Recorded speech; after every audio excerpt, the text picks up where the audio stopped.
todos! Hoy os traigo uno de los temas que más polémica suscitan en el canal. Y este es el exorcismo. Pero no uno cualquiera, sino el exorcismo de Marta. Pero antes de comenzar con esta historia, quisiera aclarar conceptos, pues muchos no tenemos una idea muy clara acerca de lo que es un verdadero exorcismo. ¿Qué son realmente? Los exorcismos son la práctica espiritual o religiosa realizada contra una fuerza maligna, empleando distintos métodos para expulsar dicha entidad de una persona, objeto o área que se encuentra poseída por dicha entidad. Tras esta definición, nos queda un interrogante más. ¿Los exorcismos son un mito o una realidad? En los últimos años, el número de exorcismos se ha multiplicado por todo el mundo. De hecho, hace 10 años, en Francia, concretamente en la región parisina, se producían un máximo de 15 exorcismos al año. Sin embargo, en la actualidad, se llevan a cabo más de 50. En este canal hemos conocido casos de posesión demoníaca en objetos, como es el de la historia real que hay tras la caja de Vogue. Pero también hemos conocido casos como el de Anneliese Michel, popularmente conocida como Emily Rose. O incluso conocimos la historia que se encuentra tras el film Exorcismo en Connecticut. Por desgracia, el hecho de que la industria cinematográfica trate estos temas bajo mi punto de vista de un modo dramático o distorsionando la realidad hasta niveles insospechados, quienes no conocen en profundidad el mundo paranormal podrían pensar que esta clase de cosas, si es que son reales, únicamente les ocurren a personas con descomedido fanatismo religioso. Y la verdad es que no es así. Las infestaciones paranormales se dan en todo tipo de entornos: ateos, budistas, evangelistas, católicos. Y este último es el que trataremos a continuación. El entorno católico a través del cual se movía Marta. ¿Qué fue lo que le sucedió para quedar poseída? ¿Qué medidas se tomaron para expulsar a los múltiples demonios que habitaban su cuerpo? Y lo que más nos intriga, ¿por qué su exorcismo es uno de los más polémicos de España? Así que, si os interesa el tema, quedaos a ver este vídeo. Y bueno, y así más, ¡empezamos! Esta historia, al parecer, dio comienzo en el año 2000, en la ciudad de Madrid, España. Marta, que así la llamaron para preservar su identidad, era una joven de 19 años, universitaria, que fue ingresada de urgencia en la unidad de cuidados intensivos, debido a que sufría extraños síntomas, fuertes migrañas y convulsiones de punzantes dolores en todo el cuerpo, espeluznantes ataques de histeria, en los que volteaba los ojos y gritaba con todas sus fuerzas, con una voz que más que proceder de su garganta, parecía emerger directamente de las profundidades del Averno. La chica, tras sufrir estos ataques, nunca recordaba nada. Nunca recordaba las palabras que pronunciaba o las cosas que podía llegar a sentir. Tras un total de 12 días ingresada, los médicos consideraron que sus síntomas habían remitido, por lo que decidieron darle la alta médica. Lamentablemente, aquella no había sido una buena decisión, pues a los pocos días su situación empeoró, y con ella el hogar familiar se tornó en un lugar completamente distinto. Porque sí, al parecer su estado de salud era capaz de esparcirse por el aire y contaminar su propio entorno, como si de una gripe se tratase, una gripe extremadamente siniestra. La madre de Marta comenzó a notar fríos extraños que se paseaban por toda la casa. Fríos que parecían tener conciencia, que parecían actuar de forma inteligente. Comenzó a escuchar ruidos inexplicables, susurros, a sentirse observada en todo momento. A ella, una mujer extremadamente religiosa, aquello le parecía muy inquietante. Aunque su fe la empujara a pensar que su hija podía tener un problema espiritual, no quería planteárselo siquiera. Quería refugiarse en la ciencia, que tanto amaba a su hija, la ciencia que ella estudiaba con tanta pasión. La mujer pensó que mientras su hija luchaba contra su enfermedad, ella también trataría de combatirla en silencio, y comenzó a llenar la casa de objetos religiosos. Creía que la imagen de Cristo sanaría a su pequeña. Sin embargo, Marta comenzó a experimentar una cierta repulsión hacia todos aquellos elementos: cuadros, crucifijos, rosarios. Ya ni siquiera quería acompañar a su madre a la misa de los domingos. La simple idea de ir le producía náuseas. Además, lanzaba miradas aterradoras, no solo a dichos objetos, sino también a su madre, cada vez que ésta oraba en voz alta. Aquello era totalmente inusual en Marta, pero más lo era que se sentía cansada con frecuencia, que ya no tenía ganas de estudiar, que le resultaba imposible concentrarse y que sentía dolores agudos que le atacaban constantemente en cualquier parte de su cuerpo, pero principalmente en la cabeza.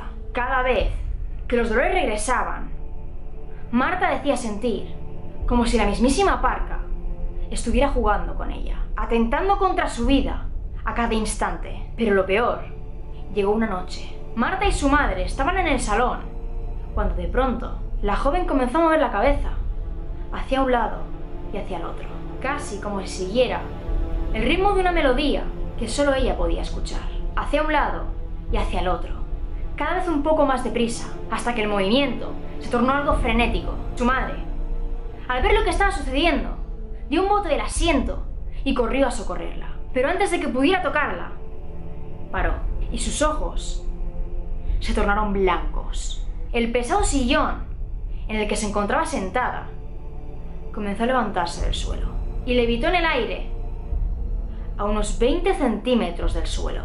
La madre no daba crédito a lo que estaba viendo y entonces lo tuvo claro. La ciencia no iba a poder ayudar a su hija. Convencida de que una entidad infernal se estaba apoderando del cuerpo de su hija, la mujer comenzó a pedir ayuda en el ámbito eclesiástico. Inició un intenso peregrinaje a través del cual se entrevistó con múltiples curas que se negaron rotundamente a ayudarla. Ninguno de ellos creía ya en las posesiones demoníacas y lo único que hicieron fue lavarse las manos con respecto al tema. ¿Han ido usted y su hija al psiquiatra? Aquella fue la pregunta que más escuchó en esos momentos, pero no se rindió. Luchó tantísimo que incluso consiguió una audiencia con el obispo de su diócesis. Con él, las cosas parecían distintas. Aquel hombre fue realmente cortés y diplomático. Parecía realmente dispuesto a ayudar, dispuesto a escuchar. El hombre le aconsejó, como primera medida preventiva, que visitaran a un psiquiatra y que tras ello presentaran los informes a la diócesis para ver si podían empezar o no a tratar a su hija espiritualmente. Tras una extensa conversación, la mujer se marchó a casa muy contenta.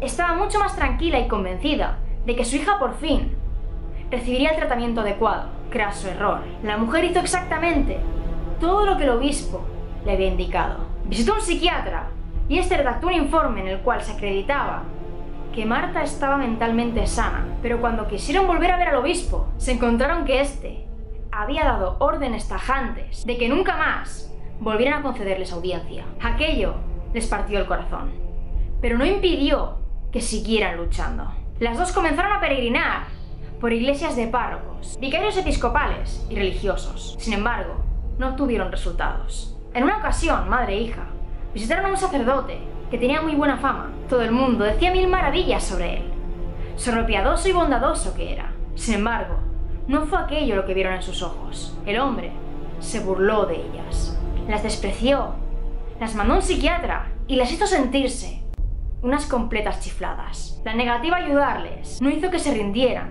Al contrario, siguieron luchando e iniciaron un nuevo proceso buscando religiosos en general, sin importar a qué religión representaban. Y todos repetían una y otra vez las mismas palabras: vayan a un psiquiatra. Ninguno de ellos se molestó en examinar a su hija. ¿Para qué? Marta incluso llegó a ser expulsada de un confesionario tras suplicarle ayuda a un jesuita. Pero no vamos a entretenernos más acerca de la eterna lucha que tuvieron madre e hija en busca de ayuda. Simplemente diremos que al final, tras un seguido de casualidades, supieron de un sacerdote que supuestamente atendía casos de posesión. El padre José Antonio Fortea, un religioso de 33 años, que ya había realizado exitosamente 4 exorcismos y había asistido como aprendiz en otros 13. Después de encontrar tantas puertas cerradas, por fin alguien del clero se dignaba a escucharlas, y aquello las llenó de esperanza. Examinó a la joven Marta y les hizo una serie de preguntas que él consideraba oportunas. Tras ello, tomó de las manos a la muchacha y se dispuso a orar por ella en voz alta. ¿Y qué fue lo que sucedió? Los ataques de histeria regresaron a ella al instante, con una única diferencia.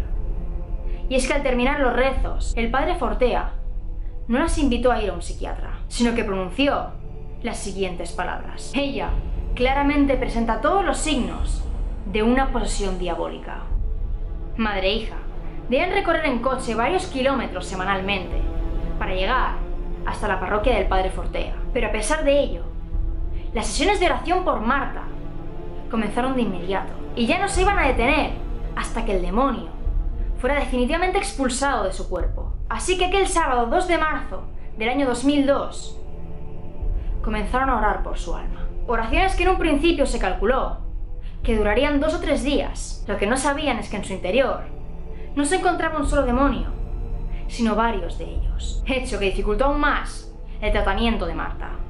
En la primera sesión, el padre Fortea debió ser ayudado por 4 personas para orar y sujetar a la poseída. Resultaba prácticamente imposible que una sola persona pudiera retenerla. En pleno proceso de exorcismo, Fortea exigió al cuerpo de Marta saber cuántos demonios más había dentro de ella.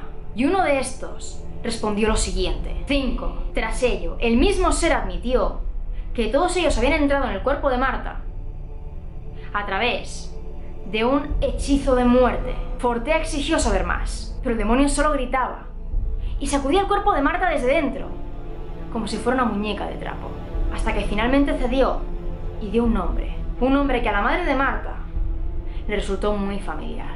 Era el nombre de un antiguo compañero de instituto de su hija. Según palabras escritas por el padre Fortea en su libro Suma Demoníaca, la enfermedad que Marta había padecido y que casi la había matado era fruto de un hechizo que había llevado a cabo un chico conocido de la muchacha, que se había obsesionado con ella y que canalizó parte de su obsesión a través de siniestros rituales de invocación. Por las muchas oraciones de su madre, Marta se había salvado, pero había quedado posesa. Normalmente este tipo de cosas no suceden aunque alguien mande un hechizo, pero cuando se invoca a las fuerzas demoníacas, cualquier cosa puede pasar. En las sesiones, normalmente se encontraban 4 o 5 personas rezando un rosario al mismo tiempo. Los ataques de Marta nunca dejaban indiferente a nadie. De hecho, el caso de Marta fue tan polémico e impactante que la cadena española Antena 3 hizo un reportaje al respecto en el año 2006. Filmaron sin consentimiento una de las sesiones de exorcismo a las que Marta fue sometida, y este caso se juzgó desde todos los puntos de vista posibles. Sin embargo, la difusión de este hizo que varios expertos en psiquiatría, parapsicología y lenguas muertas dijeran la suya en torno a la situación. Antonio Higueras, catedrático en psiquiatría y jefe de este servicio en el Hospital Virgen de las Nievas de Granada, consideró que la joven no estaba realmente poseída. Afirmó que todo estaba en su cabeza, que padecía un trastorno muy grave y que su madre jugaba un papel muy importante en él. Lo que no se podía explicar era cómo Marta podía ser capaz de mantener los ojos en blanco durante las 3 horas que duraban los exorcismos. Y este mismo interrogante se planteó en la mente de múltiples escépticos que asistieron como espectadores en dichas sesiones. Hubieron todo tipo de opiniones enfrentadas, aunque la explicación científica más racional con respecto al tema fue la siguiente: que el problema de Marta residía en su lóbulo frontal, zona que controla las emociones de cada persona junto con el hipotálamo. Si uno se ve sometido a un estrés continuado, puede llegar a sufrir un grave trastorno de la personalidad. Pero esto no queda aquí. La situación de Marta no solo queda en una explicación científica, sino que hay 2 puntos más que os erizarán la piel. Por un lado, tenemos que a los demonios de Marta muchas veces se les solicitaba escribir, expresarse a través de la escritura. Dichos escritos fueron posteriormente analizados por José Javier Simón, perito en grafología y calígrafo. Él mismo afirmó que pese a que fuera la misma mano la que escribía, parecía tener múltiples personalidades. Cuando los mensajes que Marta escribía en el nombre de los demonios eran negativos, las letras caían del papel. Su mano presionaba con fuerza el lápiz. El mismo trazo de cada letra era agresivo, era forzado. Pero cuando Marta escribía mensajes positivos, la letra iba en horizontal o incluso de forma ascendente sobre el papel. La letra era más suave, era más delicada, pero lo más impactante de todo era que cuando Marta escribía, lo hacía tumbada boca arriba, sin mirar al papel y con este reposando sobre su vientre, lo cual hacía muchísimo más difícil que Marta pudiera controlar su forma de escribir. Por otra parte, la muchacha solía balbucear cosas incomprensibles, palabras que podían formar parte de lenguajes que ningún adolescente puede conocer. Oren Fried, experto en lenguas semitas y conocedor de 5 idiomas distintos, aseguró que Marta hablaba un idioma concreto, el Yiddish, un idioma perteneciente a las comunidades judías askenazíes. Parte del léxico y la sintaxis del Yiddish provienen del alemán, pero también tienen influencias del hebreo, así como también de múltiples lenguas eslavas. Marta tenía 5 demonios en su cuerpo, El primero era Fausto, el segundo jamás pronunció su nombre, el tercero era Perfidia, el cuarto fue Azabel y el quinto, el más poderoso, era Zabulón. Todos, a excepción del último, salieron a lo largo de 8 sesiones para expulsarlos. Además del procedimiento clásico del exorcismo, Fortea necesitó encontrar aquello que más les atormentaba, aquello que más les perturbaba, aquello que más les dolía. En el caso de Azabel, por ejemplo, descubrió que le resultaba insoportable escuchar a la madre de Marta besar el crucifijo. Aquel sonido le gritaba en gran medida. Cada vez que ésta lo hacía, Marta se retorcía como si estuviera a punto de morirse.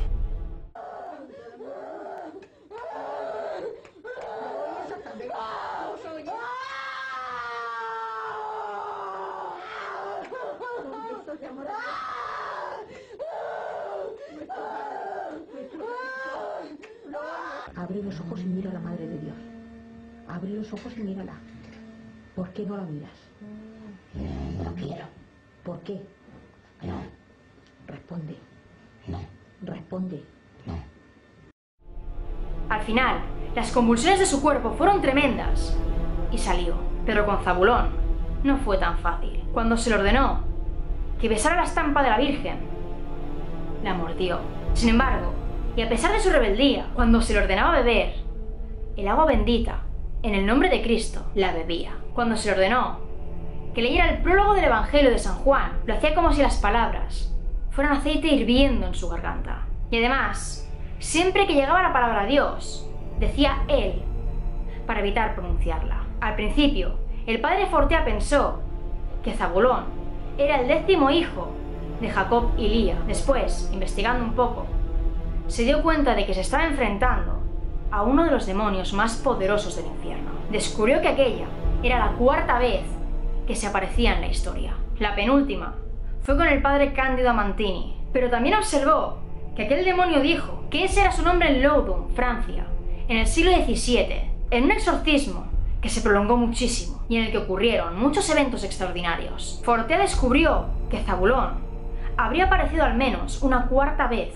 porque su nombre ya había quedado reflejado en varios escritos medievales, aunque lamentablemente se había perdido constancia de la memoria de aquella posesión y del modo en que la víctima fue liberada del demonio. Es de suponer que en las sesiones medievales debieron encontrar qué era lo que atormentaba a ese demonio, qué era lo que más le dolía, lo que le torturaba, pero tal información, si alguna vez se consiguió, se había perdido. Sin embargo, tras años de sesiones descubrieron que lo que más le atormentaba era repetir fragmentos de la Sagrada Escritura, y especialmente todo lo relativo a Dios como luz.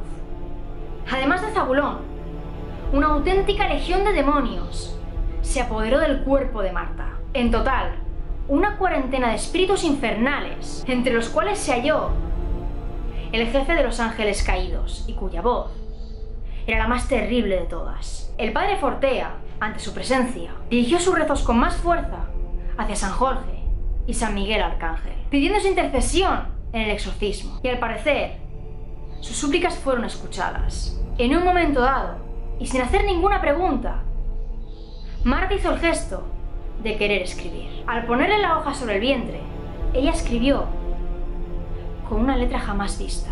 Las cruces en la cabeza, casi ninguno la soporta. Muy importante, hazlo a todos cuando vengan a ti. A ninguno gusta, signo tú hacer siempre. Estas líneas, supuestamente, se las obligó a escribir San Miguel Arcángel. Aquella fue la primera y única vez que se expresó a través de la escritura. Era su forma de dar respuesta para expulsar toda la maldad que quedaba en el cuerpo de Marta. Y efectivamente, lo lograron. Tras salir el demonio del cuerpo de Marta, el padre Fortea aseguró que San Miguel Arcángel habló a través de Marta.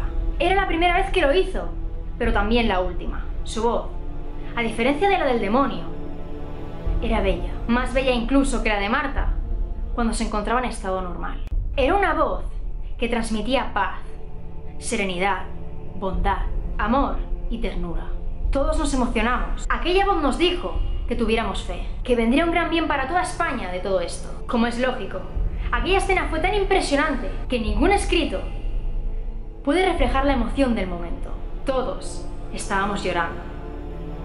El exorcismo, realizado por el padre Fortea, después de muchas dificultades y contratiempos, finalizaría exitosamente en el año 2008 y se convirtió en un material muy importante para entender no solo el pensamiento y la naturaleza de varios demonios, sino también ciertas cuestiones teológicas. Además, este caso sería posteriormente validado por el mismísimo Vaticano. Pero ahora llega vuestro turno. ¿Vosotros qué opináis sobre todo esto? ¿Creéis que las posesiones demoníacas son una enfermedad mental o que realmente hay entidades malignas involucradas en ello? Y bueno, chicos, hasta aquí llega el vídeo de hoy. Me encantaría que si tenéis más información sobre este caso lo dejéis aquí abajito en la cajita de comentarios para que así pudiéramos conocer un poquito más sobre el tema de los exorcismos. Como siempre os digo, me encantaría que si este vídeo os ha gustado lo compartáis por estas redes sociales para que así el canal pudiera llegar a más gente y pudiéramos seguir creciendo. Y bueno, y sin más me despido. Pero no sin antes recordaros que acá abajito en la cajita de descripción tendréis todas, pero todas mis redes sociales. Tengo Facebook, tengo Twitter y tengo Instagram y siempre leo todo lo que me mandáis. Yo es que al final aquí me aso de calor. Nosotros nos vemos en el próximo vídeo. ¡Chao!